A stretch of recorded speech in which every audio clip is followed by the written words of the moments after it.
Hello, ladies and gentlemen, and welcome to a special Sunday edition of the Hangout. I am your host, Allison B., the Gentle Nerd, at VA Gentle Nerd on Twitter. Unfortunately, the mom who reads comics, our dear Jessica, is not able to join us today, so I am joined by the always wonderful, the delight of my life, Miss Karen D. Hello. What a nice intro. I thought that was going to be me. Also incredibly delightful and super fun, and we're so happy to have him back on the show, even though it takes a lot of wrangling with the time zones. Ireland's own DECLAN SHALVEY. Thank you so much, DECLAN, for coming back. Thank you for having me. So today we're on with DECLAN to at least first talk about his new book out from Image Comics, written by Warren Ellis and colored by Jordi Belair, Injection. The first issue hit last week before? Not last Wednesday, the Wednesday before that. Okay, so first issue has just come out. It's definitely in the Warren Ellis vein of there's some weird, creepy future technology going on, and it's messing people up, and there's a mystery to be solved, and there's some colorful personalities. So if you're into that, you'll be into this book. And Declan, the first question I have for you is, when it came to bringing these this first issue in particular, the plot is kind of a little obscure. We get sort of bits and pieces of what's going on, and it's clear that we're not meant to put the whole picture together yet. But we get a very strong idea of who these characters are. When it came to designing these characters, sort of how much of the how much do you feel you've put into their personalities? That's a very fair question. I mean, a lot of it comes from the script. I mean, most of it comes from the script. Warren has very specific ideas a lot of the times, and other times he doesn't. So, and in a way, I'm kind of used to dealing with editors. So, like, doing create-our-own project was different because I'm kind of I'm desperate for approval, like. It might be my Catholic, all-boy Catholic upbringing, but I'm generally is this okay? Is this okay? But there's no one really to ask if this is okay because this is ours. But Warren, what I appreciate about Warren is he's very specific visual ideas at times, so he knows what he is looking for or what he isn't looking for. So with the character designs, I think Winters, who will be the focus of the next issue, he straight away I knew exactly what I wanted with him, and that was what I wanted, and that was fine. Other characters was a little bit more to and fro, because as well you find the kind of characters start fleshing themselves out as you're drawing them. So like I was drawing issue 1, and by the time I got to the end of issue 1, I'm like, I think I might make her a little kind of more chiseled, or I might change her hair. I did a lot of kind of fine tuning in the issue, but essentially it comes I got character descriptions from Warren. But for me, it's kind of more in the script and the dialogue where they really come to life. Maria Kilbride is a genius scientist in the character description, but in the script is where she has all these great lines. Or same with Roth. Roth is like a genius hacker from Dublin, but she's some of the really, really best lines in it. And I think it always comes from the script, really. So I would kind of work on characters and send it to Warren, and he maybe suggests little fine tuning. The character of Morrill. Robin Morrill was, I think a lot of it, there's a kind of Doctor Who influence in this series. On Warren's end, I'm not really much of a Doctor Who fan. I don't dislike it, but I'm not a big super Doctor Who nerd.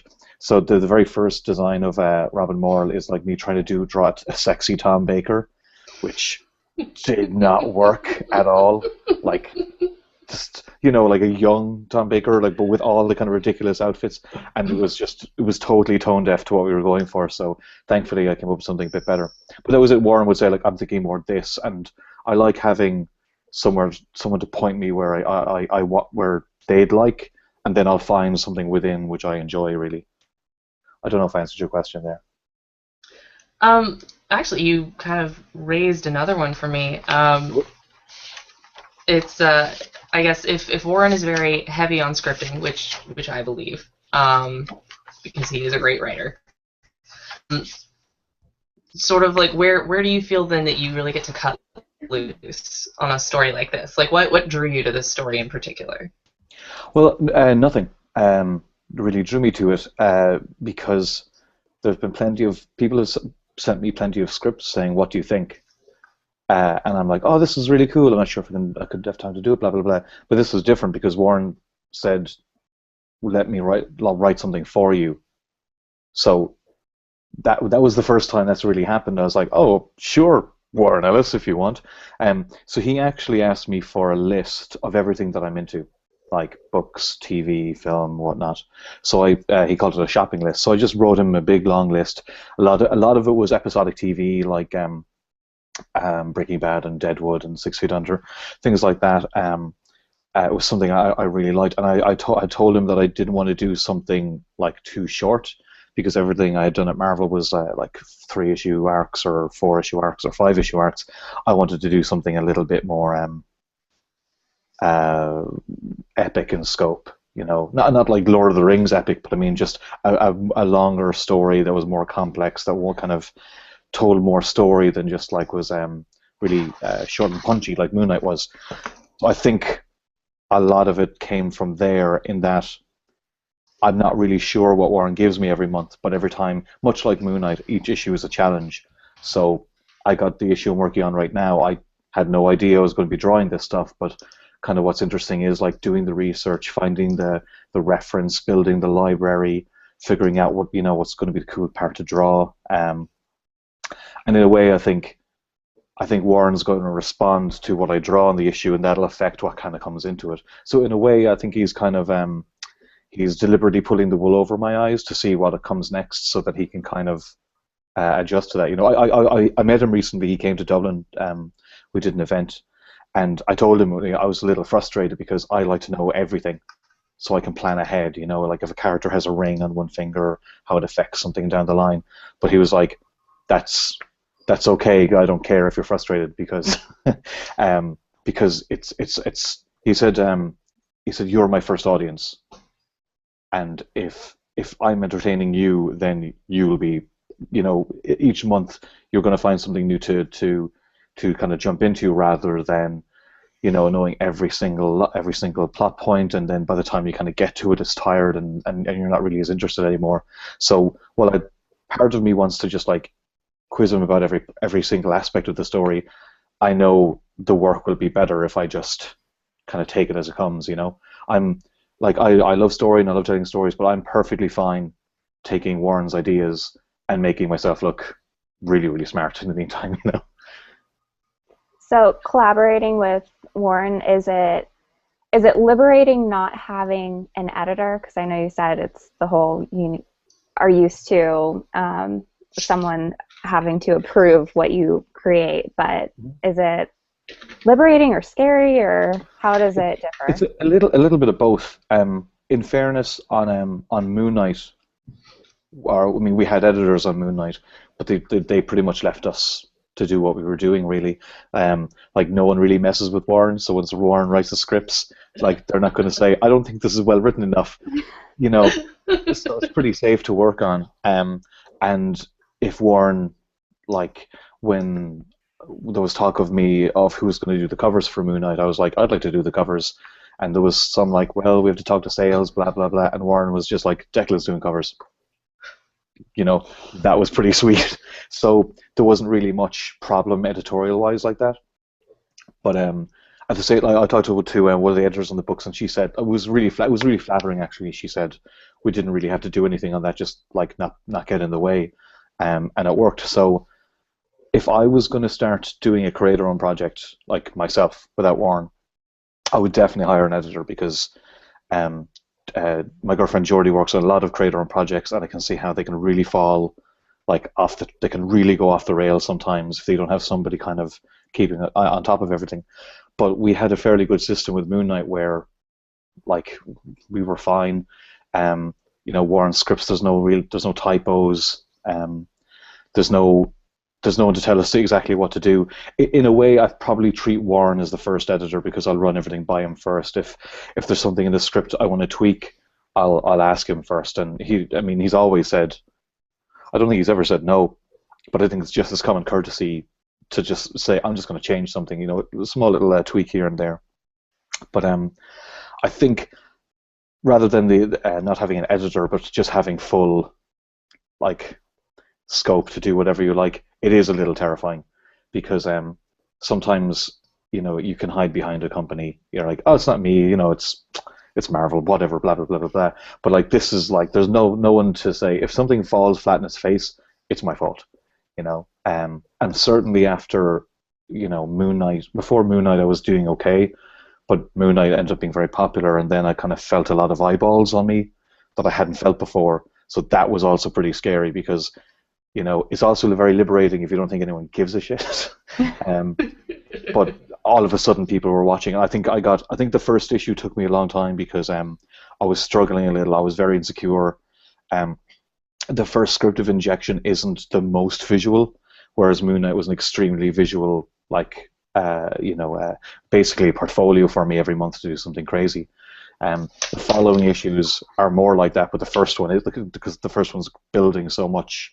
It's trying to lay out so much story. I was insecure that maybe it wasn't bombastic enough or whatever, but that's kind of the point.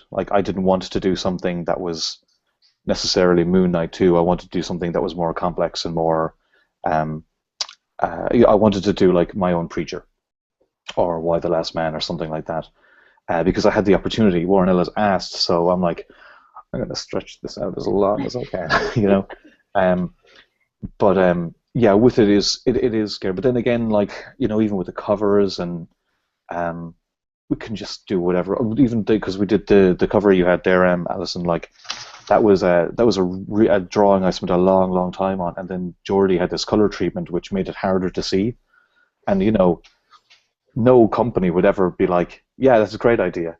But whenever I showed anybody the cover, they'd kind of see it, and then they'd have to kind of look closer. And I liked that we could actively decide to not try and grab a reader's attention, and by not doing that, it ended up being a lot more attention grabbing in a weird way.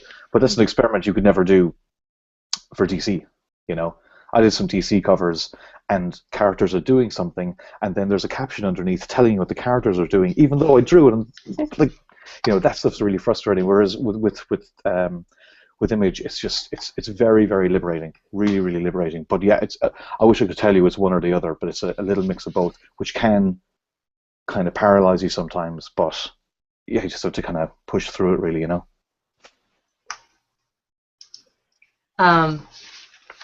So you said this book's not very visual, but I kind of actually disagree a little, simply based on... I'm not the best judge of that because I'm too...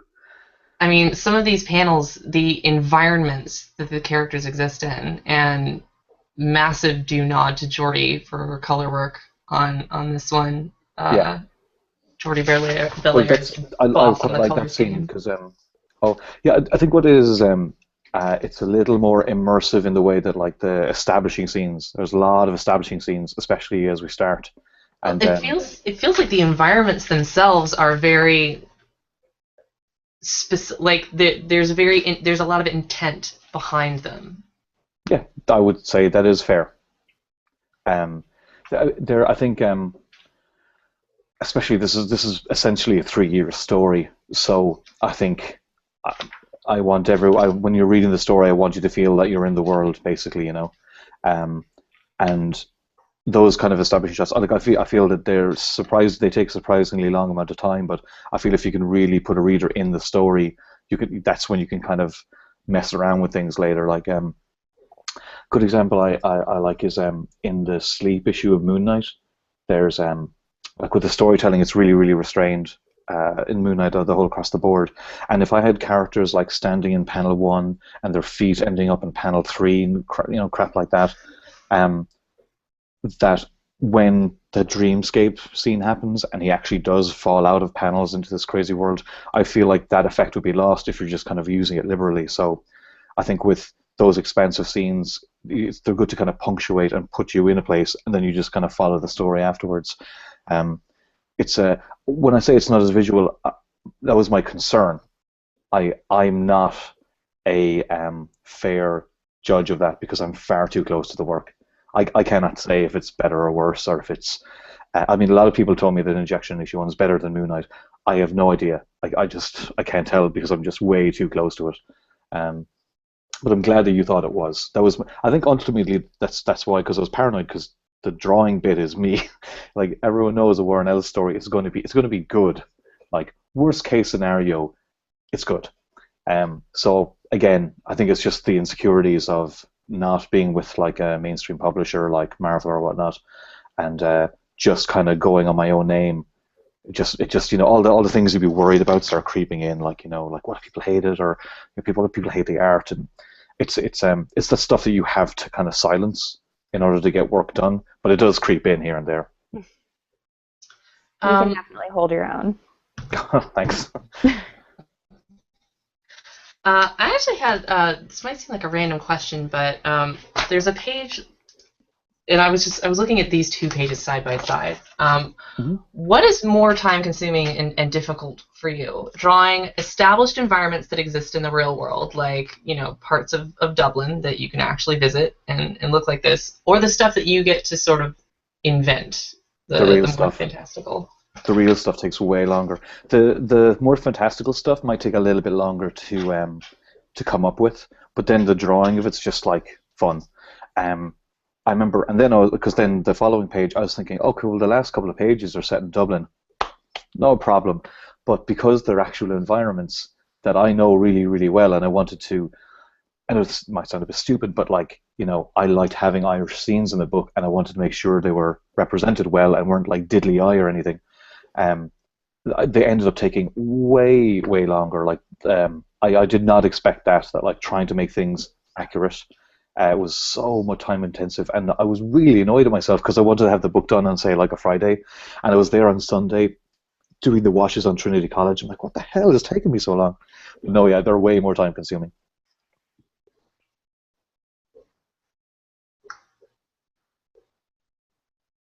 Are you looking up questions? Is that what you're doing, Allison?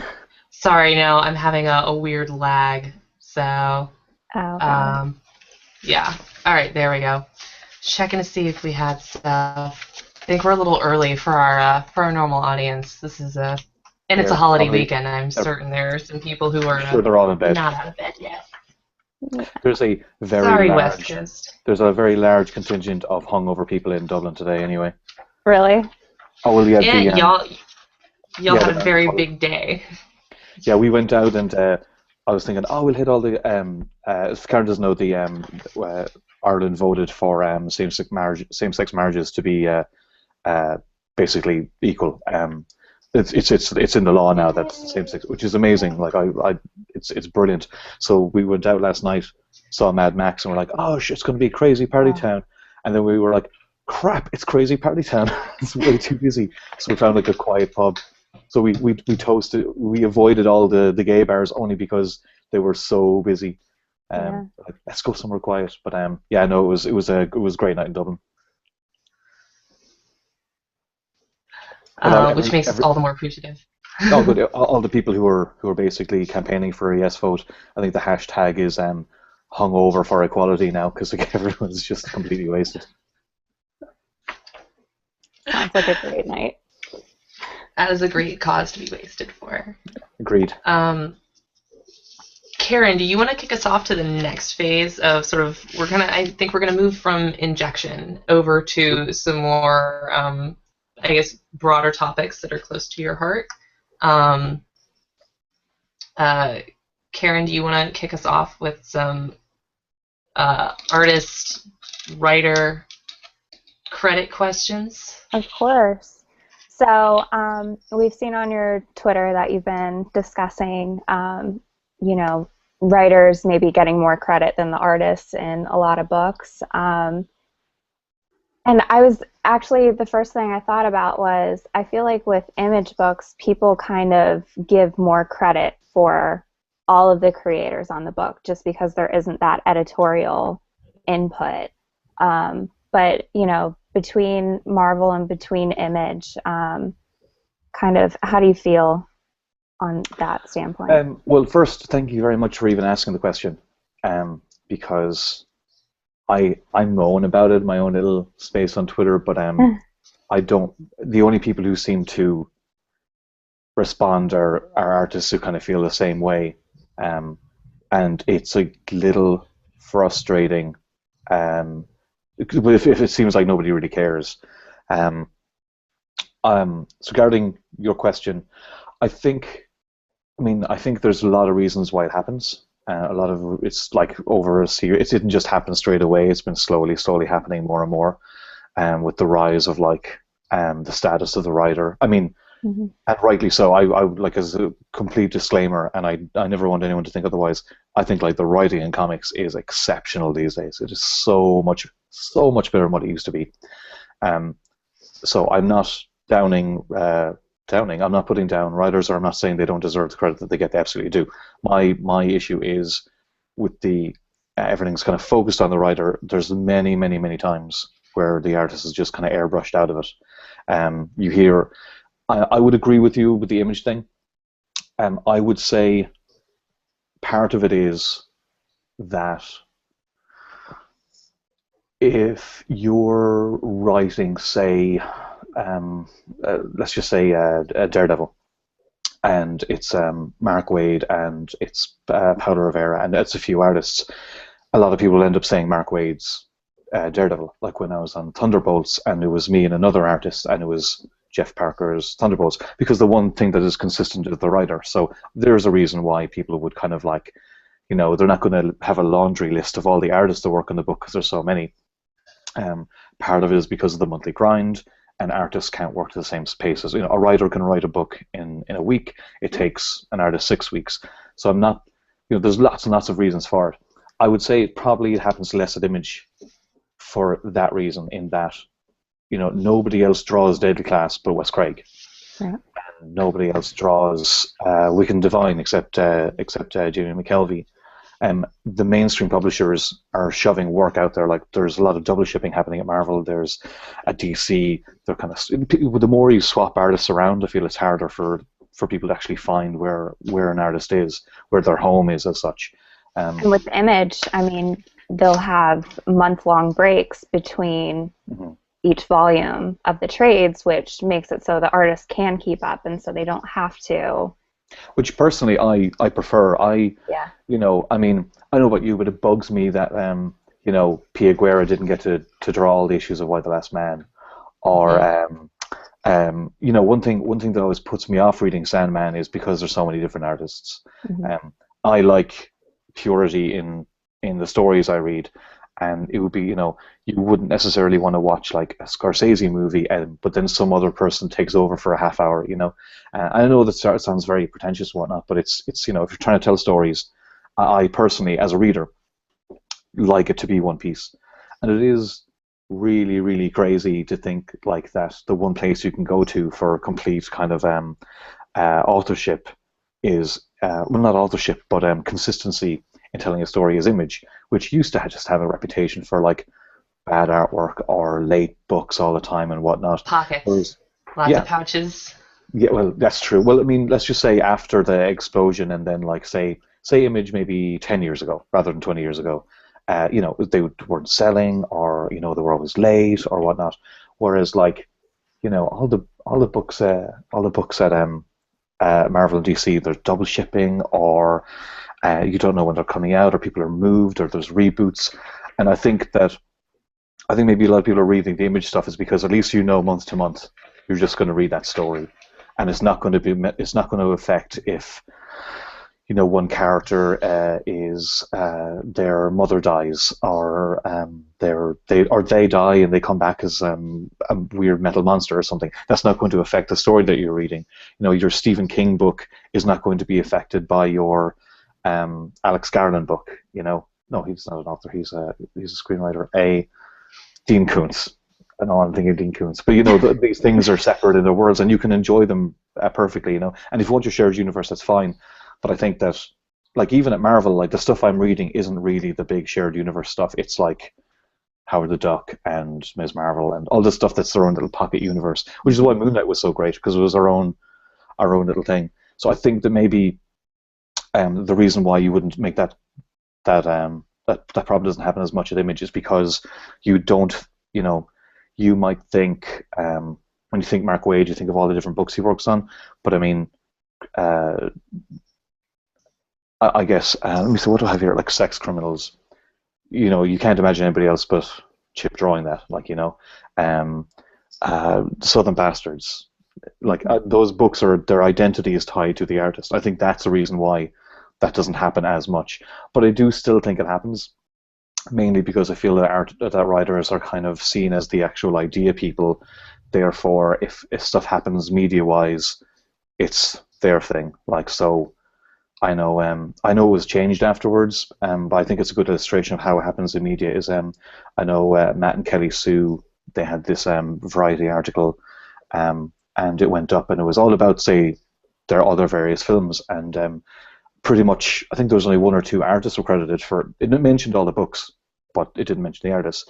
It was changed. I'm sure Matt and Kelly Sue had a change to make sure everybody was credited properly. But I think that's the outside perception of comics made into film. I think it's always about if it's Mark Millar or if it's, let's say, Warren or whatnot. No one really thinks of the person who actually drew the story, who is, for my mind, the co-author of the work. And that kind of bothers me. I think that's a good example of like the general perception as it's seen is the writer is the person who made it and the artist is the person who drew it, even though the artist would have spent way more time making that an actual thing rather than, and well, I don't want to say rather than, because it actually doesn't matter. The writer did their work, they deserve all the credit that they get. It just seems that I see it happening on previews, I see it happening in just articles about name a random Marvel book I was reading about, and the artist was mentioned at all. I was reading another thing where they were talking about another book, and they used the artist's work to illustrate the piece, and no mention of the artist. And I know no one's deliberately doing it, but I think it's a kind of I think it's happening maybe from laziness, and I think that probably because, especially with the mainstream superhero stuff, fans want to know what's going to happen with the characters. And if they want to know what's going to happen with the characters, they would ask the writers, because the writer is the one that are writing the plot.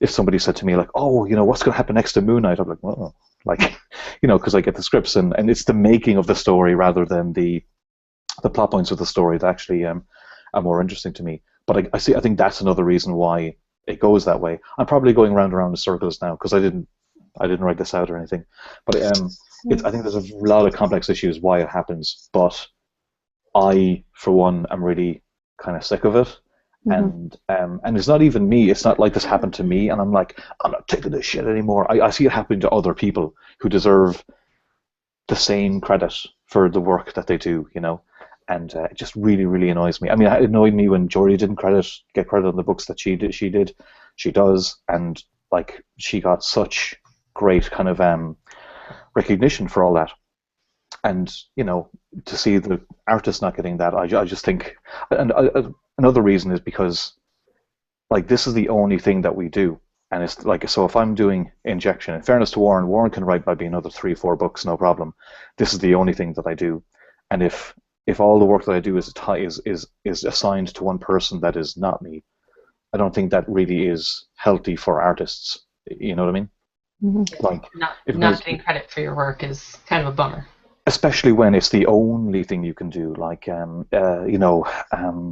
say Mark Millar is doing 5 books, but like, whoever's drawing that book is the only thing that they can do, and the least they should get is the same amount of credit for it. Do you also think it might be because the comics have art, obviously, but the general public, they're so used. Comics have art? they have art, but the general public, they're so used to reading books and stuff like that, so maybe they're more accustomed to crediting the writer as opposed to the artist. They might not a level understand. of ignorance maybe at work, like it's to not understanding how it gets done. I think that's definitely that is part of it. Jordan and I talked about it before, about how art in general isn't really kind of valued, you know. Photography or any kind of press. Images are just used as disposable fodder. I even think it's happened a lot in film, where a lot of people I know now, even me, I'll play shows that I know really well in the background while I draw, and now and then I'm kind of like, a lot of people work really hard, like on the lighting and the set design and all this stuff, and you're basically completely dismissing a lot of it. But I think maybe it's the nature of us all looking at screens all the time, or just seeing imagery all the time, that we see it as disposable. But that's probably an aspect of it too. Like, I'm not saying like, writers suck and this is why this happens. I think there's an awful lot of reasons why it happens, and I think that is another part of it as well, which I can acknowledge, but I can also try and buck that trend by, trying to address it a bit more, like just trying to remind people like this. Actually, you can't read a comic unless it's drawn.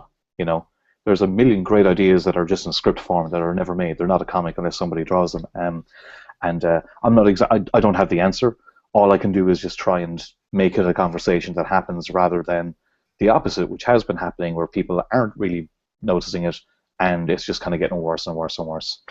I think. And to add to that, I mean, colorists can add a ton to a book, like Jordy and Matt Wilson. I mean, anything they color, like, that they're coloring it, and it's just incredible. And then with letterers, I mean, they're so often overlooked, but if a book is lettered wrong, you notice. You notice. I think letterers probably have the toughest job, because you could probably not be a good artist and still get by because your colorist could save you, or a colorist might get by because the art is okay, but they were rushed or whatever. But you will always notice bad lettering, because that will trip you up story-wise. I mean, I think you'll notice bad art if the storytelling isn't good, but like basic storytelling will still work in a comic. But like if you get basic lettering wrong, I think it's I think a lot of kind of maybe up and coming writers notice it if they get like their pitch together, and you just throw some lettering on it and you think that's fine, but you can tell straight away if something looks good or not. From the lettering, Well, and what's hard is if it's lettered well, you don't really notice the lettering. Yes, absolutely. Which is a great compliment. Your job right, no one can tell that you're there. Exactly. Like, Kaiser Soze. But no, you're like in all cases, there should absolutely credit go to the colorists and the letterers.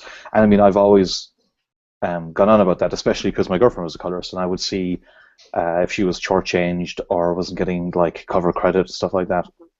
Like, one of the reasons ejection even happened is because I was offered something where I knew that Jordy wouldn't get cover credit if she colored it for me, which didn't sit right with me. So I was like, oh, Image Book, her name's right there on the cover.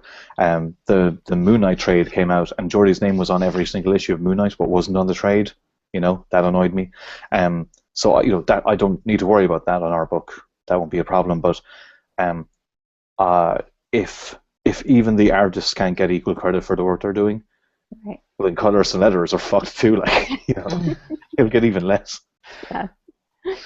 As far as people coming from maybe a place of just not knowing or not understanding art as a storytelling tool, and I mean, this may be like too academic or like too, I don't know, deep thoughts of a question for right now, but I don't know, Declan, to you, what are the things that, like, I don't know if there's like 3 or 5 basic things that, you wish the average consumer of comics like understood better about, the visual elements of comic books as far as they contribute to the storytelling. Because I mean, to me, you can't, like, the art does tell a lot of the story. But I also kind of don't think it's fair for the reader to necessarily understand all the work. Because I mean, I've an inkling of how hard it is to make a film, but I don't really consider the process of filmmaking when I'm watching something. Like, I just saw Mad Max, and the experience was great. Now I'll probably pick it apart in my brain, like how that shot was made or whatever. That's kind of like the analysis. But not everybody wants to analyze the work that they saw. They just want to enjoy it. So if somebody just wants to read a comic and like it, I mean, I'm not going to begrudge them for, like, you don't appreciate all the hard. You know, you're not supposed to. It's the comic value for what it is. But I mean, I think if you that would be for the general reader. If you're going to be somebody who actually analyzes the work, like reviewers. I remember I was complaining. I took a lot of complaining. I was complaining about you have to laugh that hard. I just and I'm like, oh, okay, that's what the conversation is. Oh, they got them all riled up. But Not so serious. You know they want to like laugh with you, right? I was making jokes already with the serious portion now. Okay, all right. That was Jordi Belair ruining my argument. Giving shit as one does. Yeah, exactly, as one. Yes, I think I was complaining before about just if I say the word complain, you're gonna laugh. This is what I have to put up with people. Eisner Award, yeah, she's great, but like no respect. Beforehand I was complaining about are you getting me something? No, I'm getting a latte. You can get me something. Okay. Thank you. Bye. There's a little peek behind the curtain there. Before I was complaining about I think it was reviews, comic reviews. A lot of them would end up just like, here's the story, and they'll tell you the story of it, and they'll talk about the writing, and then the end, or they'll mention somebody drew it, you know. And like, if you're really going to analyze the art form, there should really be more than like a plot description and analyzing whatever the writer did, and it would always be very writer-centric, which is another example, I think, of the culture being more into the writing than necessarily the visuals of an art form. A written art form, sure, but an art form nonetheless. And in that context, I should, because in fairness, some people were saying, so what should we talk about? And it's a little tough because telling people what they should be appreciating, I don't know, it just sounds like you're just complaining about, like, you don't give me enough attention. But I do think that if you are going to be somebody who's reviewing material or analyzing material, being capable of it being analyzed, a lot of criticisms will be like, the style is too cartoony or something, which isn't really, an analysis. It's just a kind of a reaction. That's personal taste. Yeah, like there was definitely a trend where artwork was like, I think it was when Brian Hitch was like hitting high on Ultimates, where everybody expected artwork to look like photorealistic, and everybody went that way, and they forgot that like comics are cartoons, like they are cartooned imagery. Some people push it further than others, but like Brian Hitch drawing a real person is still, it's not a real person. It's I think that's why a lot of artwork starts to look like stiff photos, because they're trying to like copy photographs to look like super real, but like. DECLAN. I'm sorry. I would not pass any comment, but I would look into that cough if I were you. But it's many people do it, and it drives me crazy. Whereas somebody like, say, Evan Shaner, who very, very good cartoonist, but can draw real things, and when he draws something, you believe the world, you believe the environment that he's actually creating, rather than it just being like a photo stuck in the background. Nothing takes me out of a story more than like reading something and you can see a photo as the background. I'm like, I would prefer to see a bad drawing of a building than seeing a photograph of the building. It just destroys like the environment they're creating. Well, and like Chris Somney as well, and he's an Eisner Award-winning artist. Like his style is very much leans on, to me, a lot of things remind me of the Bruce Timm, Paul Dini style animation that I grew up on. Yeah. So I feel like maybe for at least a generation. Not a lot of people appreciate how great a cartoonist he is. Like he draws in a realistic way, as in he draws people, but I mean he also simplifies a lot. He's an excellent cartoonist. I don't think I'm a good cartoonist. I like to cartoon a little, but I don't think I'm actually very talented as in cartooning in and of itself. It's an amazing skill to have, especially if you're doing comics to the degree that Chris is. But if as that all being a disclaimer, if I was going to answer your actual question, I think that things to analyze. I think the technique of storytelling is something that isn't really talked about much. For example, stuff I'm doing on Injection and on Moon Knight was actually quite restrained. that's not necessarily the only way to tell a story. You see a lot of people, they, for example, Chris is really, he really likes the grid.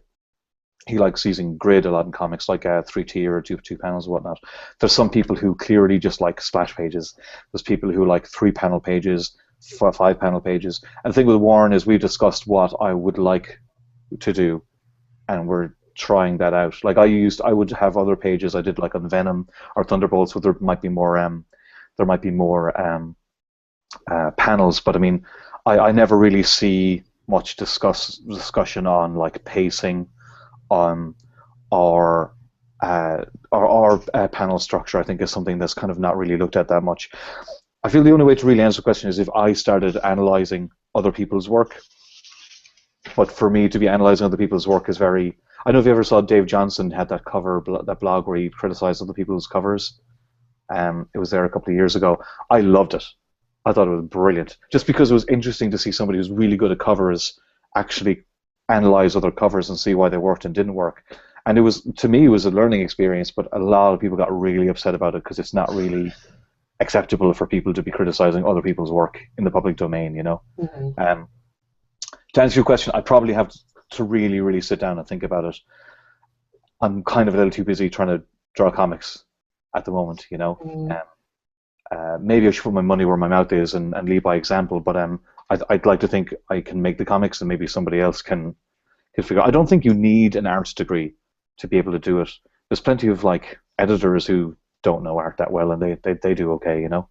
I guess because I complain about it, I probably should give more examples, but it would really require a lot more thought than I actually have the time to do right now. So I'm just going to complain like everybody else does. Where. That's what this place is for. You can do anything you want. Well, I mean, how about you guys? Because you write some reviews, don't you? Not in a while, but Okay. occasionally. Well, I know. For example, I know you'll talk about the books that you read, you know, and you enjoy them and whatnot. I wouldn't expect somebody to go like at the panel structure, but you know, for people who do reviews, I think that kind of discourse will be very interesting. You know? I think we've both learned a lot about art since we started doing this, because I mean, like Karen was saying about lettering, when I first started reading comics, I didn't necessarily always pay super close attention to the art. Mm-hmm. And then as I started reading, but I was only reading like 4 books, and then I started reading more stuff, and I started kind of developing my own personal taste in terms of, okay, I like how this looks, I don't like how this looks. But I don't think I had the vocabulary to explain why I liked one thing or didn't like another, or why this thing affected me and this thing didn't. Well, personal taste has a very large part to play, you know. And I remember when I started on Thunderbolts, I got some like bad reviews because I wasn't Kev Walker. And then about after a year, people started coming out to me at conventions, go, "Oh, I loved your stuff on Thunderbolts." And as much as I did improve while I was on the book, but it wasn't like stratospheric improvement. But I asked the person, I was like, "Oh, what can I ask what you liked about it?" And they were like, "Oh, I just got used to it."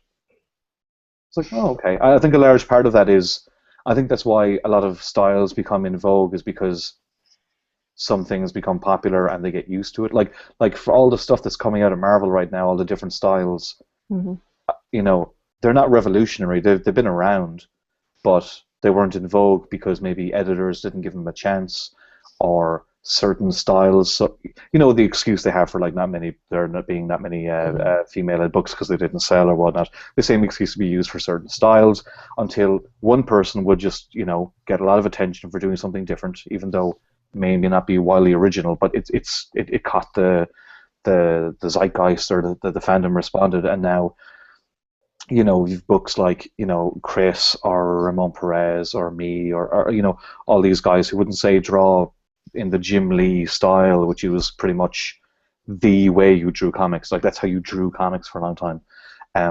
You know, opening the doors certainly helps, because it also opens the doors for your to experience different things, and like you said, your tastes have I assume your tastes have changed over the years. Yeah, Very much. I'm not a huge fan of Jim Lee. You know, there's a time and a place for art like this, but I like having art that I don't want to read 10 books and have them all have the same art style.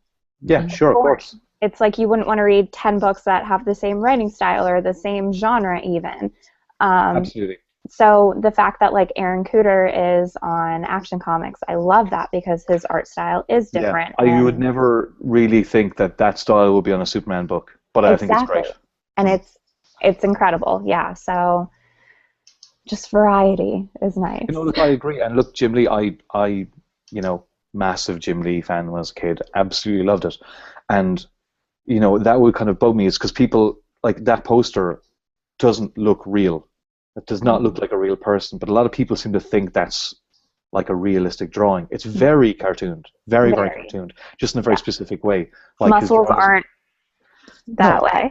They're exaggerated. But, I mean, they look great as a drawing. But in real life, that doesn't look, that would be some kind of weird freakish man, And same like the way Jim Lee draws women.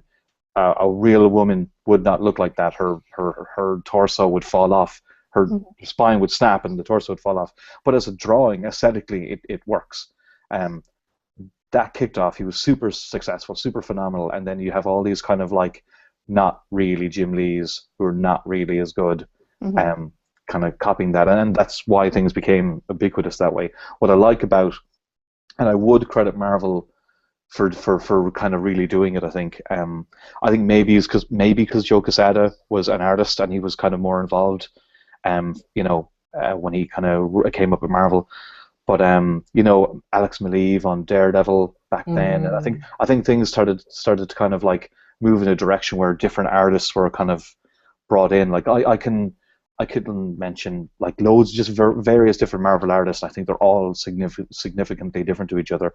And I personally, as a fan of art, like that. I like that I can pick up a Chris Omni book or an Esad Ribic book. They don't look anything alike, but they're both fantastic. Well, and I know when I'm reviewing books, I look at how not just how the art moves the story, like, and I have learned a lot about things like you were talking about with like grid choices and how you move the action or ground the action on the page, but how the way it's drawn defines the tone of the story. Like, what's the personality of the book and what fits. So like, what if you think about people like Somni and Ribic, like it's, two very, like you said, two very, very different things, two excellent things. I don't necessarily like a Thor story drawn by Somni would not, to me, have the same personality as a Thor story drawn. I agree. Well, case in point, they both worked on Thor, and those were two very different books, but they're both great. I think there was a case where a lot of people just thought that an X-Men story had to be a certain thing, or a Spider-Man story had to be a certain thing. I think Spider-Man's a very good example, and I would credit Steve Wacker because everybody, John Romita Jr. was Spider-Man, the Spider-Man artist for a long time, and nobody wanted anything but John Romita Jr. But when Steve Wacker came around, he brought in, like, I remember Eric Canetti, Paul Azaceta, Marcos. People hated Marcos Martin when he went on Spider-Man. Now people would kill to get him back on that book. I think Wacker would give artists a chance to kind of like show themselves off, and people would respond to that. But I think the variety is always good, no matter what, because you want to find. I think everybody always wants to find something new and different. That's good. All right. So, speaking of variety, should we move to our picks of the week? I think we shall, because I definitely have one that.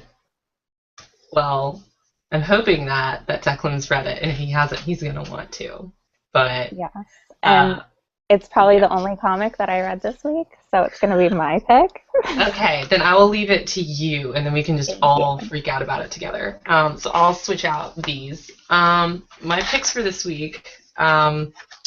Brief shout out. This Francesco Francavilla cover on Sensation Comics. I want it as a poster, and I want it framed, and I want it in my house. Oh my god.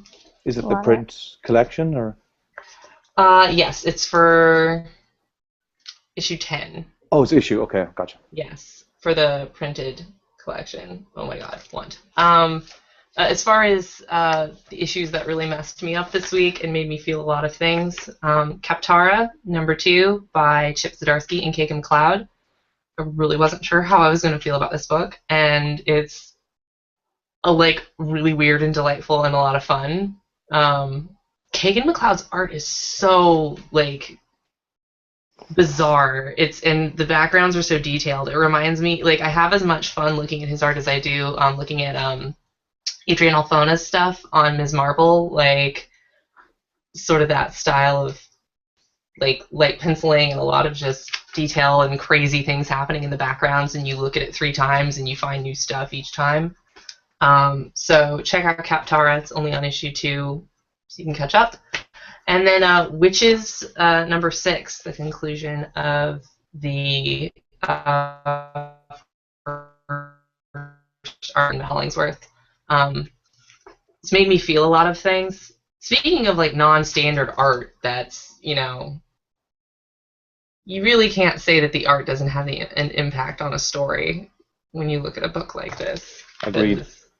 Very clearly, Jock's definitely one of those guys. there is some stuff happening.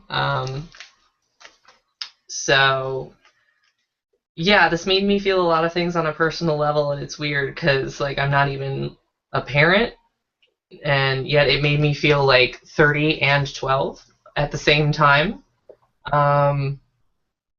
So yay, Witches. Karen, over to you. Okay, I will do my screen share. So my pick this week is the Mad Max Fury Road. Nux and Immortan Joe. It was so good. It just answers so many questions that I had from the movie. And what made the movie so great was that it was 2 hours.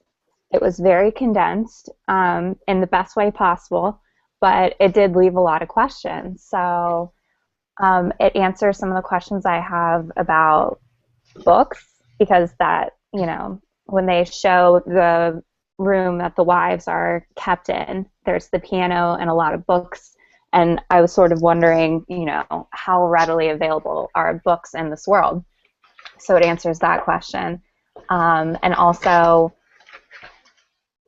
I was wondering about, the babies that they have, and, it kind of shares that all of his, wives, if they have 3 babies that don't live, he kind of kicks them out, which it makes me wonder about Furiosa, because she, said, "Remember me," and I hope she wasn't one of the wives, because I don't want her to be, I don't know, she's just so I don't think she was.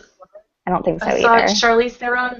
Charlize Theron said in some interview, Furiosa's deal is that she's barren, and so she was never even in contention. And then, her whole appearance, the shaved head, kind of pseudo-androgynous, the idea is that people don't even think of her as a woman anymore. But, oh my gosh, Okay. Declan, have you had a chance to check this out?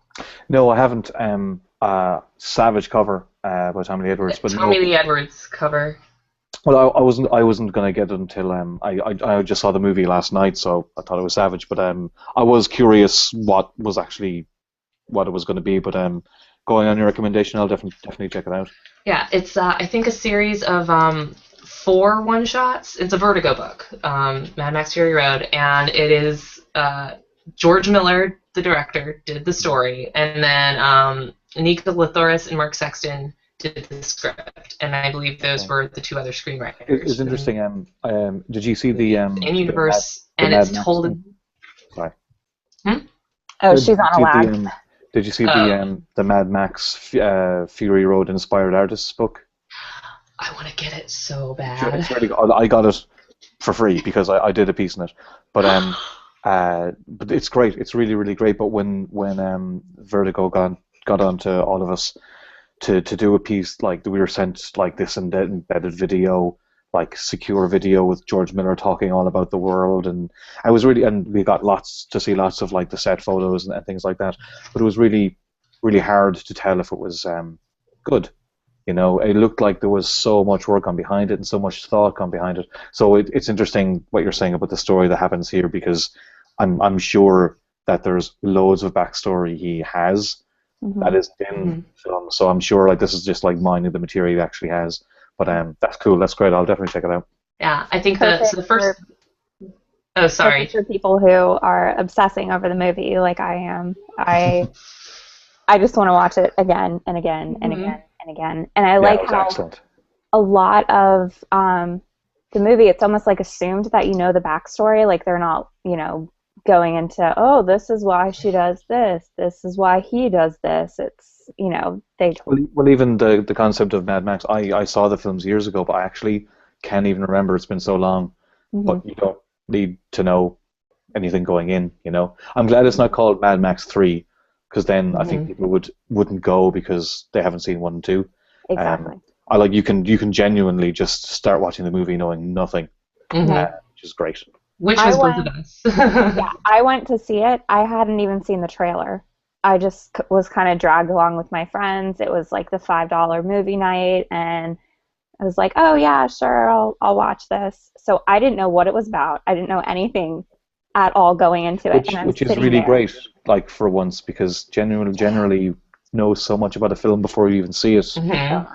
It, you know, like Jordy's deliberately not watched the Star Wars trailer. You know, and I saw because I saw it before Avengers, but I think it's not a bad idea to like not see stuff, because otherwise your expectations are so raised. I saw a lot of stuff about Mad Max because I needed reference to do that piece. But that's so weird that you had to draw something for this and you hadn't even seen it. Did you when you came out of the movie, did you think like, oh, I would have totally drawn this instead if I had known about... No, I was happy with what I did. What I did think was like I would totally do some Mad Max fan art right now, except I already did somebody got paid for it. So no, I actually was nice because I thought the most, out of all of the imagery I saw, what I liked most was Furiosa. And that's pretty much like her head makes up about 50% of the image that I drew. I went and I drew all the hair on her head and stuff. I just thought that kind of black face with those eyes peering out was just an excellent visual, and so I really jumped on that, and if I could do it again, I would do the same thing, I think. Well, she's going to be the focus of the second one. Oh, really? Each one is like a single, like one-shot backstory, and I think they're all considered number ones, which I don't know why. But so the first one was Nux and Immortan Joe, and then the second one's Furiosa, and I don't know what 3 and 4 are. Okay. But I will be getting them because it's so good. So good. Good. So Declan, we know that you keep up with comics, even though you're super busy and you do all of the art.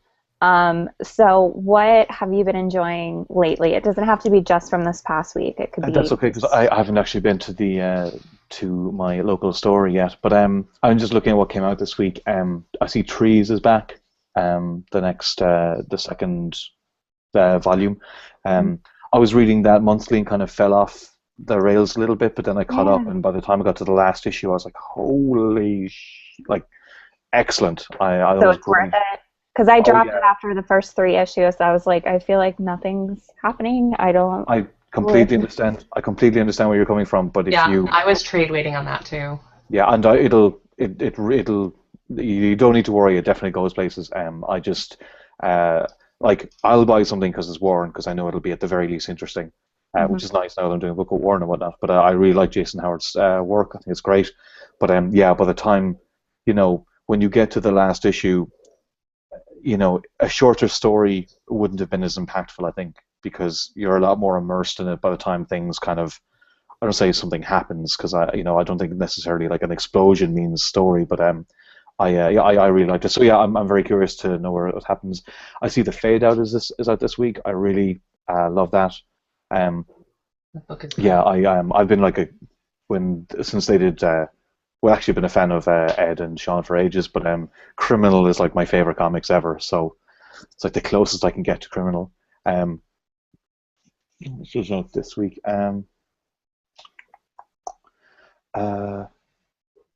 Captara. I've got the first 2. I haven't actually read them yet. No, but Stray Bullets. Stray Bullets. The trade is out. I'm definitely going to get that. I'm a big fan of crime comics. So whenever one comes out, I'm always on about it. So Sheltered. I loved that.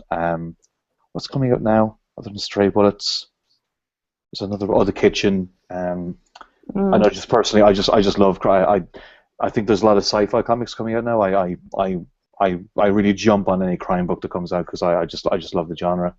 But I can see what's coming out. What am I getting recently? I'm always reading Daredevil. Because I just love Chris and Mark on that are amazing. I'm going to be very jealous of whoever picks up that book after Chris. I feel like I'm almost like, because I mean the whole run is ending, right? And then Mark Waid and Chris are both leaving the book. Like, how do you even follow that? Yeah, I would run like to that be, long. I would like to be the person who replaces the person after Chris.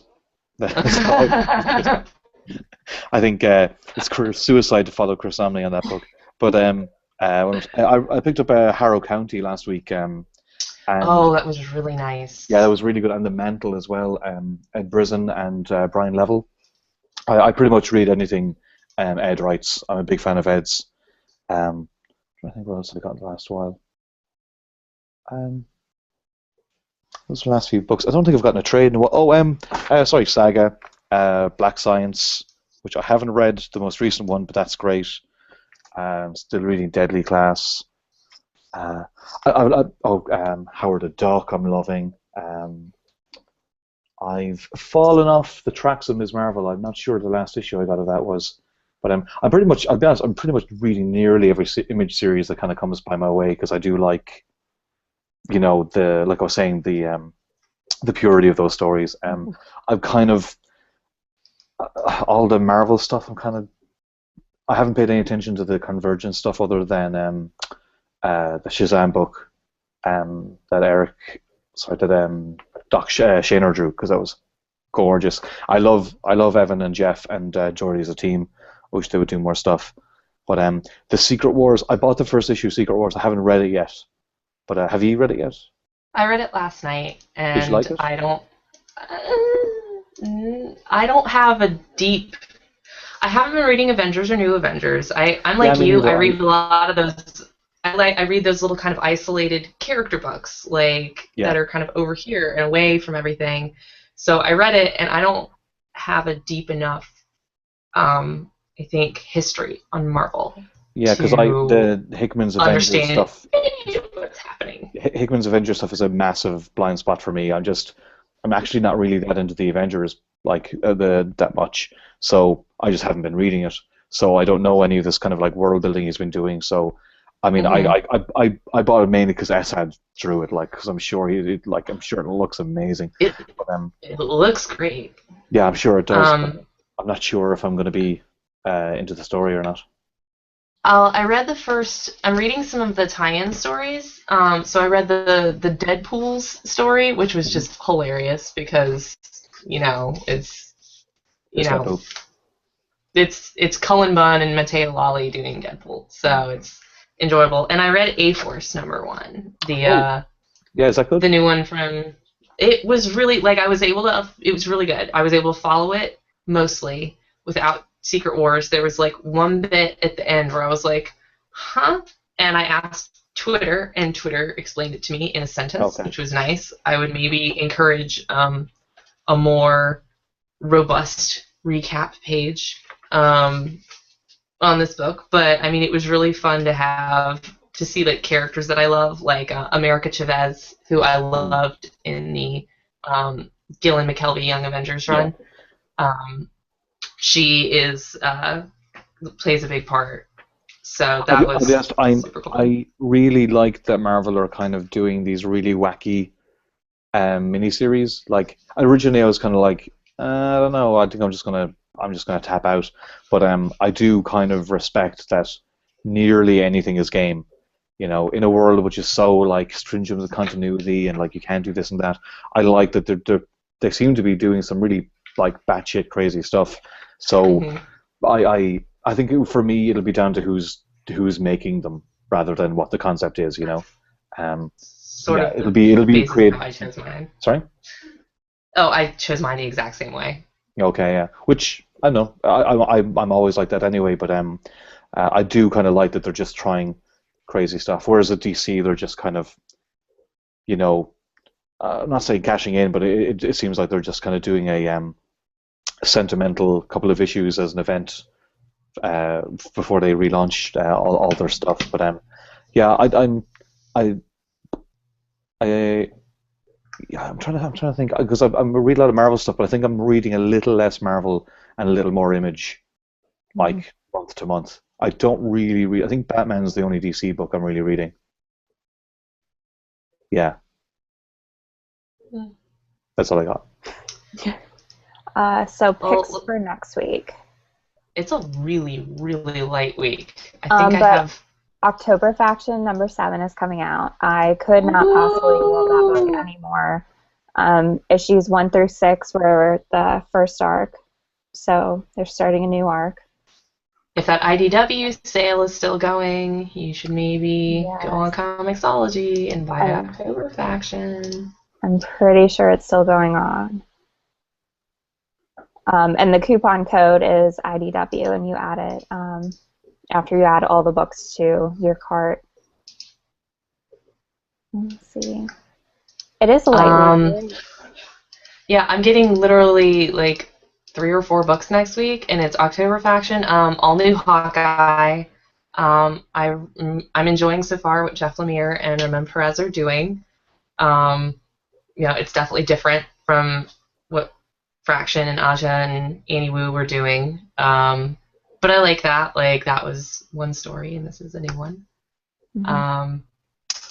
Sandman is finally, I think, concluding. Really? Oh my! I don't even remember what. Yeah, I think actually the time I was going to do an interview with you the first time, and then nothing worked out. I just bought the first issue. Yeah, and that may have been like 2013. Yeah, I think so. So, I mean, obviously Neil Gaiman is a great writer, and obviously J.H. Williams III is an amazing artist. But this whole process has kind of pissed me off a little as a reader, because it's really impossible to follow a story when 8 months lapse between issues. Yeah, it's a bit much. And that's an awful lot of patience to be expecting. So, Karen, are you seeing anything else on your poll? I don't think so. Curb Stomp from Ryan Ferrier and Devaki Nyogi is out. Curb Stomp #4 from Boom Studios. And then Deadly Class #13, which I'm reading in trades, because just for me, I love reading books in trades. I really do. So when I can hold out, I try to do that. Yeah. I'm just. I think that Where Monsters Dwell is out this week. Is it? The Garth Ennis kind of dinosaur story. Let's check. Where Monsters Dwell, yeah. Okay. Yeah, I mean, I know. I just Garth Ennis writing a World War II era dinosaur thing. I don't know, like, because Garth Ennis, I'm all over it pretty much. I know that feel. Yeah, and I think I see that is Fight Club 2 out. Yes, Fight Club 2 is out. I'll give that a go. So, but overall, kind of a lighter week. So, yeah, brief picks. Well, Declan, thank you so much. Thank you very much for having me. For coming on. Is there any other work? Do you have any other projects coming up that you want to make people aware of? Any other grudges you want to like throw out there? Another thing, no. Axes to grind. No, I think I just think I'm working on Groot covers regularly, but mainly, yeah, I've had to pull the plug and everything else and make sure I'm just working on Injection. Issue 2 is out on the pause for time June 10th. Nice. So yeah, just in a couple of weeks. So Injection issue 2 which I hope will entertain all. Yes. Yay. Pick up the first issue because it's especially the last page that made my Oh, good. cheerleader hook. himself giggle a lot. I know when I read the script and I read that last line, I'm like, yeah, this is going to be good. But no, the second issue is a little bit more bombastic. It's essentially like a James Bond action adventure, and we've kind of find out more about each character. Every issue we kind of find out a little bit more about each character. Yeah, I hope you like it. Yay. Well, again, thank you so much. It was wonderful to have you back. You are welcome back anytime. You will regret saying that. You know, I'm going to call that bluff. Okay. I'm willing to take that risk. So thank you everyone so much for watching. We would, of course, like to thank our wonderful home, Comicosity, where you can find the latest news, reviews, interviews, and previews, as well as a lot of great regular columns. They are our special family, and we love them. I'd also like to thank Victory Comics in Falls Church, Virginia, for providing me consideration, keeping me stocked in comics, and generally being an awesome supportive place for comics readers. We hope everyone in the States has a lovely holiday weekend, and we will see all of you next week. Thank you so much.